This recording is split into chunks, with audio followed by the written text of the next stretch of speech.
अस्सलाम वालेकुम दोस्तों। ऑटोमेटिक वॉशिंग मशीन में एक बहुत बड़ा चैलेंज होता है जो कि मशीन को लेवल करने का। क्योंकि अगर मशीन की लेवल सही नहीं होगी, मतलब वो सीधी नहीं होगी, तो मशीन स्पिन के टाइम पर वाइब्रेशन करेगी।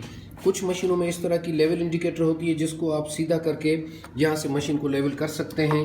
लेकिन जिन मशीनों में इस तरह की लेवल इंडिकेटर नहीं होती, तो उनके लिए आपने सिंपली ये करना है कि मशीन की लेवल इसी तरह अपनी नज़र से ठीक करनी है। यहाँ पर आप देखें कि मेरी मशीन इस तरह से झुकी हुई है, तो मशीन को राइट साइड पे, लेफ्ट साइड पे, बैक साइड या फ्रंट साइड पे झुका हुआ नहीं होना चाहिए, बिल्कुल स्मूथली खड़ा होना चाहिए। यहाँ पर आप देखें कि ये मशीन हिल रही है, तो यहाँ पर आप देखें एडजस्टेबल फुट होता है, ये किसी भी एक साइड पर होता है, राइट साइड या फिर लेफ्ट साइड पर होगा, तो इसकी मदद भी ले सकते हैं आप। इसको जब आप खोलेंगे तो ये मशीन थोड़ी सी अप या डाउन हो सकती है, मतलब खोलने या टाइट करने से इसकी लेवल ठीक हो सकती है। तो इसकी बड़ी वीडियो भी बहुत जल्द आएगी, उसको लाजमी देखिए।